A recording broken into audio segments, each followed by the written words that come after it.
திருப்பத்தூர் மாவட்டம் வாணியம்பாடி பேருந்து நிலையத்தில் எஸ் ராமசாமி படையாட்சியார் அவர்களுடைய 108வது பிறந்தநாள் விழா கொண்டாடப்பட்டது.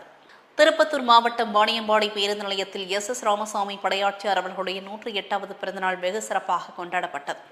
இந்நிகழ்ச்சியில் சிறப்பளிப்பாளராக வலிமையான மக்கள் கட்சியின் திருப்பத்தூர் மாவட்ட செயலாளர் ஜி முருகன் அவர்கள் எஸ் ராமசாமி படையாட்சியார் 108வது பிறந்தநாளை முன்னிட்டு அவர்களின் திருவுருவ சிலைக்கு மாலை அணிவித்து மலர் தூவி மரியாதை செலுத்தி இனிப்பு வழங்கினார். பாரதிய ஜனதா கட்சி சார்பில் பல்லடம் அடுத்த பொள்ளிக்காளிப்பாளையம் பகுதியில் பிரதமர் நரேந்திர மோடி பிறந்தநாள் விழா கொண்டாடப்பட்டது.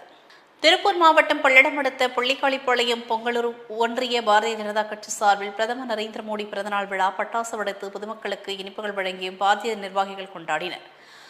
இதில் உகாயனூர் ஊராட்சி நிர்வாகிகள் மற்றும் பொதுமக்கள் பாரதிய ஜனதா கட்சி நிர்வாகிகள் இனிப்பு வழங்கி பட்டாசு வெடித்து கொண்டாடினர்.